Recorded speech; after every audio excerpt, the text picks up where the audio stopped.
അളിയ എന്താടാ?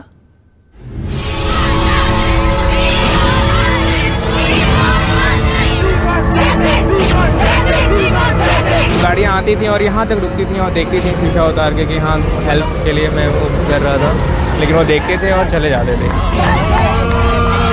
माइंडसेट बदलने की बहुत ज़्यादा ज़रूरत है। जुवेनाइल जस्टिस एक्ट में परिवर्तन होना चाहिए।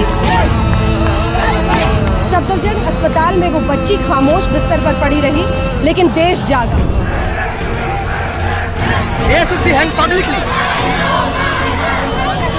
A young girl and the brave fight she lost.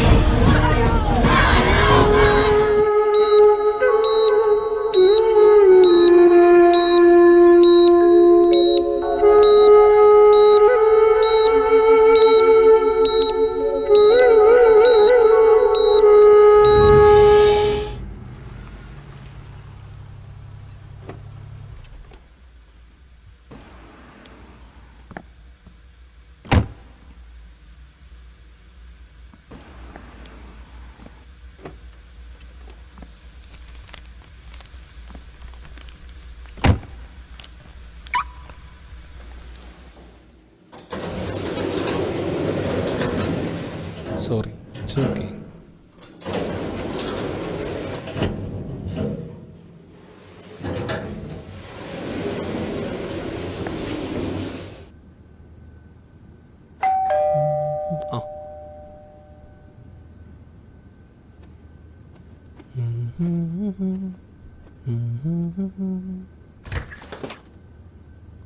അളിയാ അളിയ വാ. സിക്ക് ലീവ് എടുത്ത് കള്ളടിക്കാതിരിക്കുവാണല്ലേ? നീ ആ സാധനം നാട്ടിലെ ബീഫ് കൂട്ടി കള്ളടിച്ചിട്ട് എത്ര കാലായി.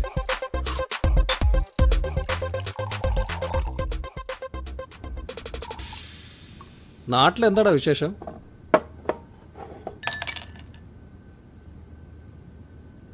നാട്ടിൽ മൊത്തം ബാൻഡ് സീസൺ അല്ലേ. ബാറ്, ബീഫ്, പോൺസൈറ്റ്, ഇതേ ഇപ്പോൾ ഒരു പെണ്ണിന്റെ ഡോക്യുമെന്ററി. അപ്പോൾ അളിയ ചിയേഴ്സ്. Cheers. ഞാൻ നീ വൈഫൈ പാസ്വേഡ് പിന്നെ മാറ്റിയ? എൻ്റെ നമ്പറാടാ.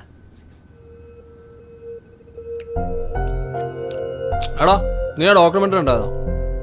അമ്മാർ ഇത്രയൊക്കെ ചെയ്തിട്ട് ഒരു കൂസലും ഇല്ല പറയാ. പെണ്ണുങ്ങൾ രാത്രി കിടന്ന് അങ്ങനെയൊക്കെ സംഭവിക്കുന്നു. എന്തുവാടേ ഇത്? അത് സത്യല്ലേ? നല്ലവളാണെങ്കിൽ രാത്രി വല്ലവൻ്റെ കറങ്ങാൻ പോവും.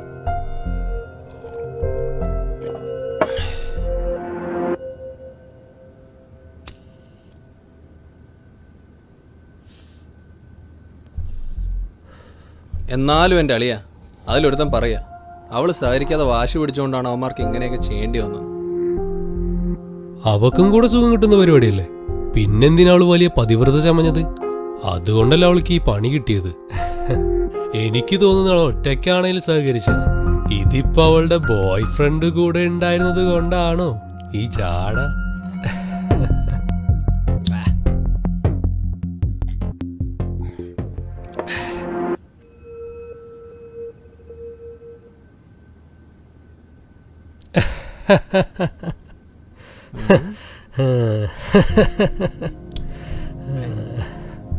എന്താ അളിയ എന്നോടൂടെ പറ.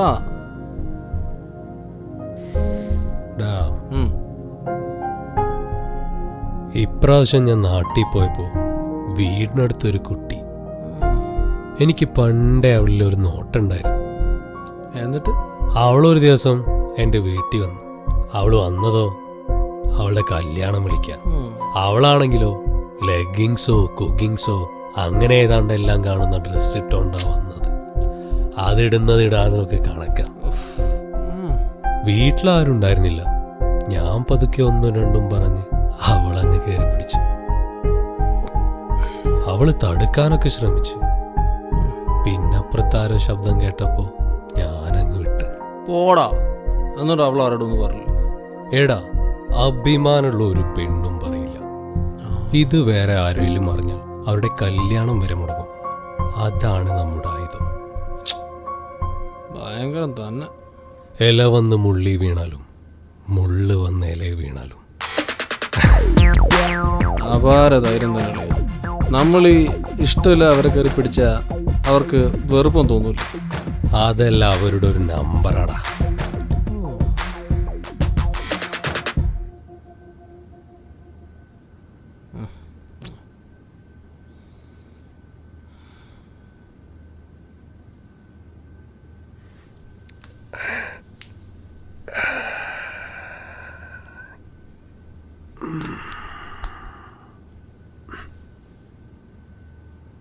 ഡാ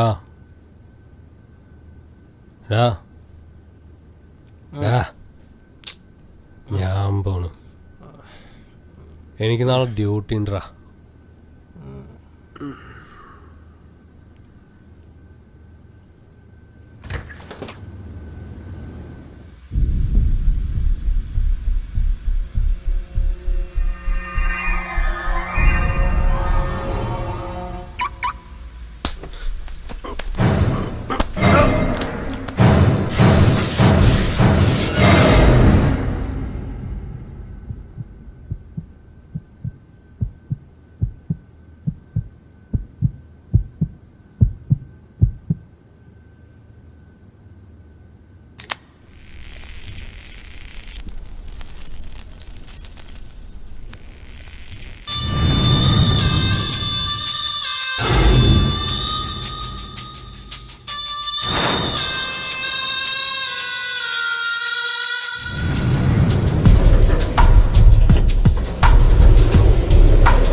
ആളിയാ എന്താണ് എന്താണ് എടാ എന്താ എന്ത് പറ്റി? അന്ന് രാത്രി എന്താണ് സംഭവിച്ചതെന്ന് റാം ആരോടും പറഞ്ഞില്ല. വർഷങ്ങൾക്കിപ്പുറം റാം ഇന്ന് സ്ത്രീകൾക്ക് വേണ്ടി പ്രവർത്തിക്കുന്ന ഒരു സംഘടനയുടെ അമരക്കാരനാണ്. ഇന്ത്യയിൽ മാത്രം ഓരോ ദിവസവും റിപ്പോർട്ട് ചെയ്യപ്പെടുന്ന പീഡനങ്ങളുടെ എണ്ണം അനേകമാണ്. റിപ്പോർട്ട് ചെയ്യപ്പെടാത്തത് അതിലേറെ കാണും. മാറേണ്ടത് സ്ത്രീകളുടെ വസ്ത്രധാരണമോ നടപ്പോ അല്ല, ചില പുരുഷന്മാരുടെ വികലമായ കാഴ്ചപ്പാടാണ്. സ്ത്രീകളെ സഹജീവികളായി കാണാനും അവർക്ക് സ്വതന്ത്രമായി ജീവിക്കുന്നതിനു വേണ്ടി ചുറ്റുപാടൊരുക്കുന്നതിനുള്ള മനസ്സാണ് വേണ്ടത്. ഒരു #JusticeForനോടൊപ്പം കൂട്ടി വായിക്കാൻ ഇനിയൊരു നിർഭയയോ ജിഷയോ സൗമ്യയോ നമുക്കുണ്ടാവാതിരിക്കട്ടെ.